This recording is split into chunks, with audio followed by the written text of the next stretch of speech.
ನಮ್ಮ ಪಿತೃಗಳಿಗೆ ಮಾಡುವ ಶ್ರಾದ್ದ ಮತ್ತು ವಿವಿಧ ಧಾರ್ಮಿಕ ಕಾರ್ಯಗಳು ಮುಂದಿನ ಪೀಳಿಗೆಗಳಿಗೆ ನೈತಿಕತೆ, ಸದ್ಬುದ್ಧಿ, ಆಯುಷ್ಯ ಮತ್ತು ಆರ್ಥಿಕ ಸಮೃದ್ಧಿಯನ್ನು ನೀಡುವ ಮೂಲವಾಗಿದೆ. ಶಾಸ್ತ್ರಗಳಲ್ಲಿ ತಿಳಿಸಿರುವಂತೆ ಗತಿಸಿದ ಪಿತೃಗಳಿಗೆ ಶ್ರಾದ್ದ, ತರ್ಪಣ, ಪುಣ್ಯಕರ್ಮ ಮುಂತಾದ ಸೇವೆಗಳನ್ನು ಮಾಡುವುದರಿಂದ ಅವರ ಅನುಗ್ರಹವು ತಮ್ಮ ಮಕ್ಕಳ ಹಾಗೂ ಮುಂದಿನ ಪೀಳಿಗೆಗಳ ಮೇಲೆ ನಿರಂತರವಾಗಿ ಹರಿಯುತ್ತದೆ.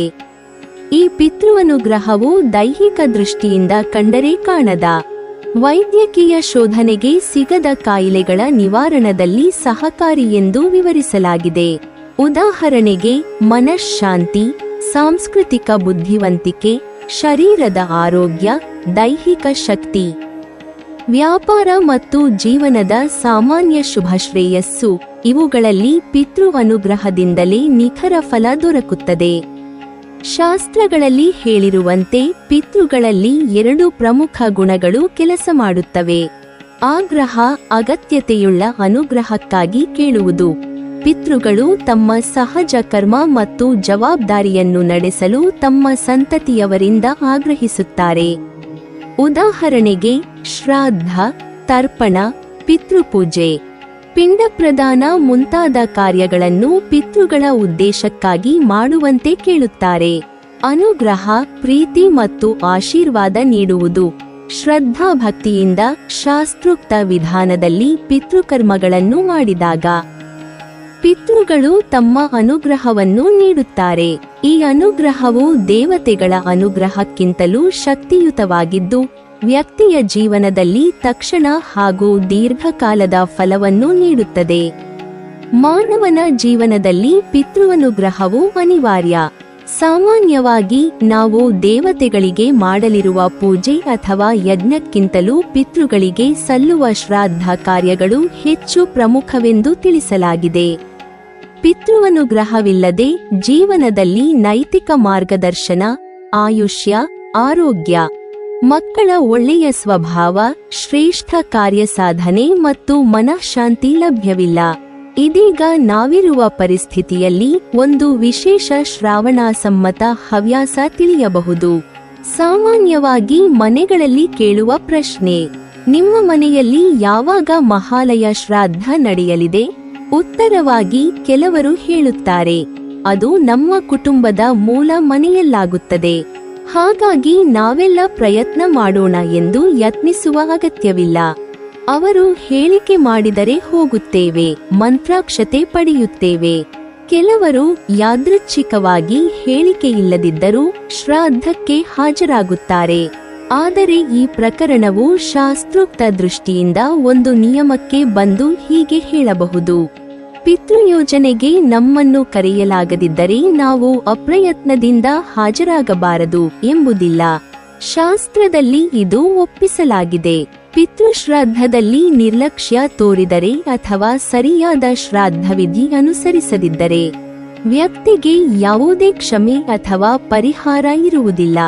ಶ್ರಾದ್ದದ ಶ್ರದ್ಧಾಭಕ್ತಿಪೂರ್ವಕ ಶಾಸ್ತ್ರೋಕ್ತ ನಿರ್ವಹಣೆವೇ ಪಿತೃವನುಗ್ರಹವನ್ನು ಗಳಿಸುವ ಕೀಲಿ ಎಂದು ಎಲ್ಲ ಪುರಾಣಗಳು, ಶಾಸ್ತ್ರಗಳು ಸಾರುತ್ತವೆ. ಹೀಗಾಗಿ ಪಿತೃಗಳಿಗೆ ಶ್ರಾದ್ದ ಮಾಡುವುದರಿಂದ ಮಾತ್ರ ನಮ್ಮ ಕುಟುಂಬದಲ್ಲಿ ಸಂತೋಷ, ವಂಶವೃದ್ಧಿ, ಆಯುಷ್ಯ, ಆರೋಗ್ಯ, ವಿದ್ಯಾಭ್ಯಾಸ, ಧಾರ್ಮಿಕ ಶ್ರೇಯಸ್ಸು ಮತ್ತು ದೇವತಾನುಗ್ರಹವು ಸದಾ ದೊರೆಯುತ್ತದೆ. ಪಿತೃ ಅನುಗ್ರಹವಿಲ್ಲದ ಬದುಕಿನಲ್ಲಿ ಕಣ್ಣಿಗೆ ಕಾಣದ ಬಾಧೆಗಳು, ಅನಾಹುತಗಳು, ವೈಯಕ್ತಿಕ ಮತ್ತು ಸಾಮಾಜಿಕ ಸಂಕಟಗಳು ಉಂಟಾಗುತ್ತವೆ. ಶ್ರಾದ್ದವು 12 ವಿಧಗಳಲ್ಲಿ ನಿರ್ವಹಿಸಲಾಗುತ್ತದೆ. ಪ್ರತಿಯೊಂದು ಶ್ರಾದ್ದವು ಪಿತೃಗಳ ತೃಪ್ತಿಗಾಗಿ ಮತ್ತು ವ್ಯಕ್ತಿಯ ಧಾರ್ಮಿಕ, ಸಾಂಪ್ರದಾಯಿಕ ಕರ್ತವ್ಯಗಳ ಪಾಲನೆಗಾಗಿ ವಿಶೇಷ ಮಹತ್ವ ಹೊಂದಿದೆ. 12 ವಿಧಗಳು ಹೀಗಿವೆ: ನಿತ್ಯ ಶ್ರಾದ್ದ. ನಿತ್ಯ ಶ್ರಾದ್ದವು ಪ್ರತಿದಿನ ಪಿತೃಗಳಿಗೆ ಸಂತೋಷಕ್ಕಾಗಿ ಮಾಡುವ ಶ್ರಾದ್ದವಾಗಿದೆ.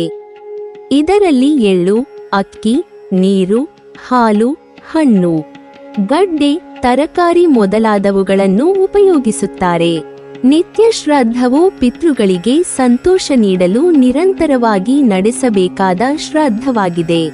ನೈಮಿತ್ತಿಕ ಶ್ರಾದ್ದ ಏಕೋದ್ದಿಷ್ಟ ಉದ್ದೇಶಕ್ಕಾಗಿ ಅಥವಾ ವಿಶಿಷ್ಟ ಸಮಾರಂಭಗಳಲ್ಲಿ ಮಾಡುವ ಶ್ರಾದ್ದವನ್ನು ನೈಮಿತ್ತಿಕ ಶ್ರಾದ್ದವೆಂದು ಕರೆಯುತ್ತಾರೆ.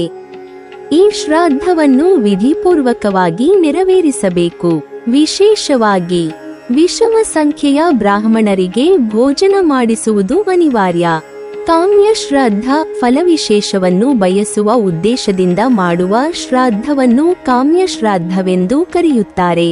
ಇದನ್ನು ಪೂರ್ವಾಹ್ನ ಕಾಲದಲ್ಲಿ ಉಪವೀತಿಯನ್ನು ಧರಿಸಿ ನೆರವೇರಿಸಬೇಕು. ಕಾಮ್ಯ ಶ್ರಾದ್ದವು ಮಾಡುವುದರಿಂದ ಶ್ರಾದ್ದಕರ್ತನ ಉದ್ದೇಶಿತ ಫಲವು ಸಿಗುತ್ತದೆ. ವೃದ್ಧಿ ಶ್ರಾದ್ದವು ಹಿರಿಯ ಪಿತಾಮಹ ಅಥವಾ ವೃದ್ಧ ಪ್ರಪಿತಾಮಹನ ಪಿಂಡವನ್ನು ಶ್ರಾದ್ದದಲ್ಲಿ ಸೇರಿಸಲು ಮಾಡಲಾಗುತ್ತದೆ. ಇದರಿಂದ ವಂಶವೃದ್ಧಿ ಮತ್ತು ಪೂರ್ವಜರ ತೃಪ್ತಿ ಸಾಧಿಸಬಹುದು. ಸಪಿಂಡೀಕರಣ ಶ್ರಾದ್ದವು ಪಿತೃಗಳ ತೃಪ್ತಿಗಾಗಿ ಮತ್ತು ಕುಟುಂಬದ ವಂಶವೃದ್ಧಿಗಾಗಿ ನಡೆಯುತ್ತದೆ. ಈ ಶ್ರಾದ್ದದಲ್ಲಿ 4 ಪಾತ್ರೆಗಳ ಬಳಕೆ ಮಾಡಲಾಗುತ್ತದೆ. ವೃದ್ಧ ಪ್ರಪಿತಾಮಹನ ಪಿಂಡವನ್ನು ಪ್ರಪಿತಾಮಹನ ಪಿಂಡದಲ್ಲಿ ಸೇರಿಸುವುದು ಮುಖ್ಯ. ಪಾರ್ವಣ ಶ್ರಾದ್ದ ಅಮಾವಾಸ್ಯೆ ಹಾಗೂ ಪರ್ವದಿನಗಳಲ್ಲಿ ನಡೆಯುವ ಶ್ರಾದ್ದವನ್ನು ಪಾರ್ವಣ ಶ್ರಾದ್ದವೆಂದು ಕರೆಯುತ್ತಾರೆ. ಪಾರ್ವಣ ಶ್ರಾದ್ದವು ಪಿತೃಗಳಿಗೆ ವಿಶೇಷವಾಗಿ ಶ್ರೇಷ್ಠವಾದ ಫಲವನ್ನು ನೀಡುತ್ತದೆ. ಗೋಷ್ಠ ಶ್ರಾದ್ದ ಗೋವುಗಳಿಗಾಗಿ ಅಥವಾ ಗೋವುಗಳಿಗೆ ಸಂಬಂಧಿಸಿದ ತೃಪ್ತಿಗಾಗಿ ಮಾಡುವ ಶ್ರಾದ್ದವನ್ನು ಗೋಷ್ಠ ಶ್ರಾದ್ದವೆಂದು ಕರೆಯುತ್ತಾರೆ. ಇದರಿಂದ ಗೋವುಗಳಿಗೆ ಆಶೀರ್ವಾದ ಸಿಗುತ್ತದೆ ಮತ್ತು ಪಿತೃಗಳು ಸಂತೃಪ್ತರಾಗುತ್ತಾರೆ. ಶುದ್ಧಿ ಶ್ರಾದ್ದ ಪಿತೃಗಳ ತೃಪ್ತಿಗಾಗಿ ಶುದ್ಧಿ ಶ್ರಾದ್ದವನ್ನು ನಡೆಸಲಾಗುತ್ತದೆ. ಇದರಲ್ಲಿ ಶ್ರಾದ್ದಕ್ಕಾಗಿ ನೀಡುವ ಆಹಾರ ಪವಿತ್ರವಾಗಿರಬೇಕು ಮತ್ತು ಎಲ್ಲ ಕ್ರಮಗಳು ಶುದ್ಧವಾಗಿ ನೆರವೇರಬೇಕು. ಕರ್ಮಾಂಗ ಶ್ರಾದ್ದ ಗರ್ಭಾಧಾನ, ಜನನ ಅಥವಾ ಇತರ ಸಂಸ್ಕಾರ ಕಾಲದಲ್ಲಿ ಮಾಡುವ ಶ್ರಾದ್ದವನ್ನು ಕರ್ಮಾಂಗ ಶ್ರಾದ್ದವೆಂದು ಕರೆಯುತ್ತಾರೆ. ಈ ಶ್ರಾದ್ದವು ಪಿತೃಗಳ ತೃಪ್ತಿಗಾಗಿ ಪವಿತ್ರ ಕಾರ್ಯಾಚರಣೆಯ ಭಾಗವಾಗಿ ನೆರವೇರುತ್ತದೆ. ದೈವಿಕ ಶ್ರಾದ್ದ ಯಾತ್ರೆಯ ದಿನ ದೇವತೆಗಳನ್ನು ಉದ್ದೇಶಿಸಿ ಮಾಡುವ ಶ್ರಾದ್ದವನ್ನು ದೈವಿಕ ಶ್ರಾದ್ದವೆಂದು ಕರೆಯುತ್ತಾರೆ. ಈ ಶ್ರಾದ್ದವು ದೇವತೆಗಳನ್ನು ತೃಪ್ತಿಪಡಿಸುವ ಉದ್ದೇಶದಿಂದ ನಡೆಯುತ್ತದೆ. ಔಪಚಾರಿಕ ಶ್ರಾದ್ದ ಶರೀರದ ವೃದ್ಧಿ, ಪುಷ್ಟಿ, ಆರೋಗ್ಯ, ಅಶ್ವವೃದ್ಧಿ ಮುಂತಾದ ಉದ್ದೇಶಕ್ಕಾಗಿ ಮಾಡುವ ಶ್ರಾದ್ದವನ್ನು ಔಪಚಾರಿಕ ಶ್ರಾದ್ದವೆಂದು ಕರೆಯುತ್ತಾರೆ. ಸಾಂವತ್ಸರಿಕ ಶ್ರಾದ್ದ ಮೃತ ವ್ಯಕ್ತಿಯ ಮರಣದ ದಿನ ಅಥವಾ ವಾರ್ಷಿಕವಾಗಿ ಮಾಡುವ ಶ್ರಾದ್ದವನ್ನು ಸಾಂವತ್ಸರಿಕ ಶ್ರಾದ್ದವೆಂದು ಕರೆಯುತ್ತಾರೆ. ಇದು ಶ್ರೇಷ್ಠವಾದ ಶ್ರಾದ್ದವಾಗಿದೆ. ಯಾವ ವ್ಯಕ್ತಿಯು ತಾಯಿ ತಂದೆಯ ವಾರ್ಷಿಕ ಶ್ರಾದ್ದವನ್ನು ನೆರವೇರಿಸದಿದ್ದರೆ ಅವನು ತಾಮಸ್ರ ನರಕದಲ್ಲಿ ಬೀಳುತ್ತಾನೆ ಮತ್ತು ಕೊನೆಗೆ ಸೂಕರ ಹಂದಿಯ ಜನ್ಮವನ್ನು ಹೊಂದುತ್ತಾನೆ. ಮೃತ ವ್ಯಕ್ತಿಯ ಶ್ರಾದ್ದವನ್ನು ನಡೆಸುವ ಅಧಿಕಾರವು ವಿವಿಧ ಹಂತಗಳಲ್ಲಿ ನಿರ್ಧರಿಸಲಾಗಿದೆ. ಮೊದಲು ಮಗನು ಶ್ರಾದ್ದ ಕರ್ಮವನ್ನು ನೆರವೇರಿಸಲು ಅಧಿಕಾರಿಯಾಗಿರುತ್ತಾನೆ. ಮಗನು ಲಭ್ಯವಿಲ್ಲದಿದ್ದರೆ ಪತ್ನಿಯು ಶ್ರಾದ್ದವನ್ನು ನೆರವೇರಿಸಬಹುದು. ಪತ್ನಿಯು ಲಭ್ಯವಿಲ್ಲದಿದ್ದರೆ ಮಗಳ ಮಗ ದೌಹಿತ್ರನು ಶ್ರಾದ್ದಕ್ಕೆ ಅಧಿಕಾರ ಹೊಂದಿರುತ್ತಾನೆ. ದೌಹಿತ್ರನು ಲಭ್ಯವಿಲ್ಲದಿದ್ದರೆ ಅಜ್ಜನ ಸಂಪತ್ತಿಗೆ ಹಕ್ಕುದಾರರಾಗಿ ಅಣ್ಣ ಅಥವಾ ತಮ್ಮನು ಶ್ರಾದ್ದಾಧಿಕಾರಿಯಾಗಿ ಕಾರ್ಯನಿರ್ವಹಿಸುತ್ತಾನೆ. ಅಣ್ಣನು ಅಥವಾ ತಮ್ಮನು ಇಲ್ಲದಿದ್ದರೆ ಸಹೋದರನ ಮಗ ಶ್ರಾದ್ದವನ್ನು ನಡೆಸುತ್ತಾನೆ. ಮಕ್ಕಳಿಲ್ಲದ ಸಂದರ್ಭಗಳಲ್ಲಿ ಸಪಿಂಡರ ಮಕ್ಕಳು, ಮೊಮ್ಮಗ, ಮಗಳ ಮಗ ಮೊದಲಾದವರು ಶ್ರಾದ್ದಾಧಿಕಾರಿಯಾಗಬಹುದು. ಅವರು ಲಭ್ಯರಿಲ್ಲದಿದ್ದರೆ ಆ ಗೋತ್ರದಲ್ಲಿ ಹುಟ್ಟಿದವರು ಅಥವಾ ಮಾತೃಪಕ್ಷದ ಸಪಿಂಡರು ಶ್ರಾದ್ದವನ್ನು ನೆರವೇರಿಸಬಹುದು. ಕೊನೆಗೆ ಸತ್ತವನ ಮಿತ್ರರು ಸಹ ಲಭ್ಯರಲ್ಲದಿದ್ದರೆ ರಾಜನು ಬಂಧುಹೀನನಾದ ವ್ಯಕ್ತಿಯ ಶ್ರಾದ್ದವನ್ನು ಮಾಡಿಸಬೇಕು.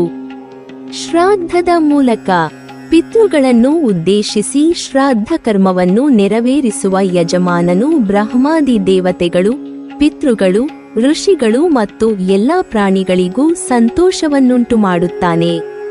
ಶ್ರಾದ್ದವು ನಿತ್ಯವಾಗಿ ಅಮಾವಾಸ್ಯೆಯ ದಿನ ಮತ್ತು ಹೇಮಂತ, ಶಿಶಿರ ಋತುಗಳ ಶುಕ್ಲ ಪಕ್ಷದ ಅಷ್ಟಮಿಯ ದಿನ ನಡೆಯುವುದು ವಿಶೇಷವಾಗಿ ಪ್ರಶಸ್ತ. ಇದಲ್ಲದೆ ಇತರ ದಿನಗಳಲ್ಲಿ ಅಥವಾ ವಿಶೇಷ ಅವಸರಗಳಲ್ಲಿ ಸಹ ಶ್ರಾದ್ದವನ್ನು ನೆರವೇರಿಸಬಹುದು. ಶ್ರಾದ್ದವನ್ನು ನೆರವೇರಿಸಲು ಯೋಗ್ಯವಾದ ಪದಾರ್ಥಗಳು ಲಭ್ಯವಾಗಬೇಕು. ಅಥವಾ ಯೋಗ್ಯರಾದ ಬ್ರಾಹ್ಮಣರು ಮನೆಗೆ ಬಂದಾಗ ಶ್ರಾದ್ದವನ್ನು ನಡೆಸಬೇಕು. ಸಂಕ್ರಮಣ, ಗ್ರಹಣ, ವ್ಯತಿಪಾತ ಮುಂತಾದ ಸಂದರ್ಭಗಳಲ್ಲಿ ಅಥವಾ ಹೊಸ ಧಾನ್ಯ ಮನೆಗೆ ಬಂದಾಗ ಕಾಮ್ಯ ಶ್ರಾದ್ದವನ್ನು ನಡೆಸುವುದು ಶ್ರೇಷ್ಠ. ಗಂಗಾ, ಯಮುನಾ, ಗೋಮತಿ ಮುಂತಾದ ಪುಣ್ಯತೀರ್ಥಗಳಲ್ಲಿ ಸ್ನಾನ ಮಾಡಿ ಶ್ರಾದ್ದ ಮಾಡುವುದರಿಂದ ಪಿತೃಗಳು ಸಂತೋಷವನ್ನು ತೋರುವರು. ಪುರಾಣಗಳಲ್ಲಿ ವ್ಯಾಖ್ಯಾನಗೊಂಡಂತೆ ವೈಶಾಖ ಶುಕ್ಲ ತೃತೀಯ, ಕಾರ್ತಿಕ ಶುದ್ಧ ನವಮಿ, ಭಾದ್ರಪದ ಶುದ್ಧ ತ್ರಯೋದಶಿ, ಮಾಘಮಾಸದ ಅಮಾವಾಸ್ಯೆ ಈ 4 ತಿಥಿಗಳನ್ನು ಯುಗಾದಿ ತಿಥಿಗಳಂತೆ ಪರಿಗಣಿಸಿ ಶ್ರಾದ್ದ ಕಾಲಕ್ಕೆ ಅತ್ಯಂತ ಶುಭಕರ ದಿನಗಳೆಂದು ಸೂಚಿಸಲಾಗಿದೆ. ಪಿತೃಗಳು ತಮ್ಮ ವಂಶದಲ್ಲಿ ಶ್ರಾದ್ದದಿಂದ ಪುಣ್ಯಾತ್ಮನು ಹುಟ್ಟಬೇಕೆಂದು ಕಾಯುತ್ತಾರೆ. ಅವರು ತಮ್ಮ ಕುಲದಲ್ಲಿ ಸಂಪತ್ತು ಬಂದಾಗ ವಿತ್ತಶಾಠ ಮಾಡದೆ ಪಿತೃಗಳಿಗೆ ಪಿಂಡದಾನ ಮಾಡುವ ಮಗನ ಹುಟ್ಟಿಕೆಯನ್ನು ಕಾಯುತ್ತಿದ್ದಾರೆ. ಶ್ರಾದ್ದಕ್ಕೆ ಯೋಗ್ಯರಾದವರು ಬ್ರಹ್ಮವಿದ್ಯೆ, ಉಪನಿಷತ್ತುಗಳಲ್ಲಿ ತಿಳಿದ ಮಧುವಿದ್ಯೆ, ಅಧ್ಯಾತ್ಮ ವಿದ್ಯೆಗಳನ್ನು ಅರಿತ ವಿದ್ವಾಂಸ, ವೇದ ಪಾರಂಗತ ಬ್ರಾಹ್ಮಣರು, ಪುರೋಹಿತರು, ಭಗವದ್ಭಕ್ತರು. ಇವರಿಗೆ ಶ್ರಾದ್ದ ಭೋಜನದಲ್ಲಿ ಅಗ್ರಪ್ರಾಶಸ್ತ್ರವನ್ನು ನೀಡಬೇಕು. ನಂತರ ಸೋದರಳಿಯ, ಮಗಳ ಮಗ, ಅಳಿಯ, ಮಾವ ಮುಂತಾದವರು ಶ್ರಾದ್ದ ಭೋಜನಕ್ಕೆ ಸೇರಿಸಬಹುದು. ಶ್ರಾದ್ದದಲ್ಲಿ 3 ಪ್ರಮುಖ ಪದಾರ್ಥಗಳು ಅತ್ಯಂತ ಪವಿತ್ರ: ದೌಹಿತ್ರ, ಕುತಪಕಾಲ, ಎಳ್ಳು. ಮಗಳ ಮಗ, ಕುತಪಕಾಲ ಮತ್ತು ಎಳ್ಳು ಮುಖ್ಯವಾಗಿದ್ದು, ಮಧ್ಯಾಹ್ನ ಕಾಲದ ನಂತರದ ಸಮಯವನ್ನು ಕುತಪಕಾಲ ಎಂದು ಕರೆಯಲಾಗುತ್ತದೆ. ಶ್ರಾದ್ದದಲ್ಲಿ ಕರಿ ಎಳ್ಳನ್ನು ಉಪಯೋಗಿಸಬೇಕು. ಮಗಳ ಮಗನನ್ನು ಭೋಜನಕ್ಕೆ ಸೇರಿಸಬೇಕು. ಶ್ರಾದ್ದದಲ್ಲಿ ಬೆಳ್ಳಿ ದಾನ ನೀಡುವುದರಿಂದ ವಿಶೇಷ ಪುಣ್ಯ ಲಭಿಸುತ್ತದೆ. ಆದರೆ ಎಲ್ಲದಕ್ಕಿಂತ ಮುಖ್ಯವಾದುದು ಭಗವಂತನ ನಾಮಸ್ಮರಣೆ, ಭಗವತ್ ಕಥಾ ಪ್ರವಚನ, ಪಾರಾಯಣ ಮತ್ತು ಕೀರ್ತನೆ. ಶ್ರಾದ್ದ ದಿನದಲ್ಲಿ ತಪ್ಪಿಸಬಾರದ 3 ವಿಷಯಗಳು: ಸಿಟ್ಟು, ಪ್ರಯಾಣ ಮತ್ತು ಗಡಿಬಿಡಿ. ಊಟ ಮಾಡುವವರು ಈ 3 ನಿಯಮಗಳನ್ನು ಪಾಲಿಸಬೇಕು. ಶ್ರಾದ್ದದಲ್ಲಿ ಮೃತ ಪುರುಷರ ಹೆಸರು ಮತ್ತು ಗೋತ್ರಗಳನ್ನು ಉಚ್ಚಾರಣೆ ಮಾಡಿ ಶ್ರಾದ್ದಕ್ಕೆ ವಿಹಿತವಾದ ಅನ್ನವನ್ನು ಪಿತೃಗಳಿಗೆ ಅರ್ಪಿಸಿದರೆ ಆ ಪಿತೃಗಳು ಯಾವ ಲೋಕದಲ್ಲಿರಲಿ, ಯಾವ ವಾಸಸ್ಥಾನದಲ್ಲಿರಲಿ ಅವರಿಗೆ ಯೋಗ್ಯವಾದ ಆಹಾರವಾಗಿ ತೃಪ್ತಿಯನ್ನು ನೀಡುತ್ತಾರೆ. ಶ್ರಾದ್ದ ಕರ್ಮದ ಮೂಲಕ ಯಜಮಾನನು ತಮ್ಮ ಪಿತೃಗಳಿಗೆ ದೈನಂದಿನ, ನೈಮಿತ್ತಿಕ ಮತ್ತು ನಿತ್ಯ ನೈಮಿತ್ತಿಕ ರೀತಿಯಲ್ಲಿ ಶ್ರಾದ್ದ ಸಲ್ಲಿಸುತ್ತಾ ಪಿತೃಗಳ ತೃಪ್ತಿಯಿಂದ ಸ್ವಂತ ಕುಟುಂಬಕ್ಕೆ ಸದುಪಕಾರವನ್ನು, ಸಂತಾನ, ಪುಣ್ಯ, ಐಶ್ವರ್ಯ, ಆಯುಷ್ಯ ಮತ್ತು ಧರ್ಮ ಸಮೃದ್ಧಿಯನ್ನು ಪಡೆಯುತ್ತಾನೆ. ನೀವಿನ್ನೂ ನಮ್ಮ ಚಾನೆಲ್ ಅನ್ನು ಸಬ್ಸ್ಕ್ರೈಬ್ ಮಾಡಿಲ್ವಾ? ಹಾಗಾದರೆ ಈ ಕೂಡಲೇ ನಮ್ಮ ಇಂದ್ರಜಾಲ ಚಾನೆಲ್ ಅನ್ನು ಸಬ್ಸ್ಕ್ರೈಬ್ ಮಾಡಿ ಮತ್ತು ಪಕ್ಕದಲ್ಲಿರುವ ಬೆಲ್ ಐಕಾನ್ ಅನ್ನು ಕ್ಲಿಕ್ ಮಾಡಿದರೆ ನಮ್ಮ ಹೊಸ ವಿಡಿಯೋಗಳನ್ನು ನೀವು ನೋಡಬಹುದು.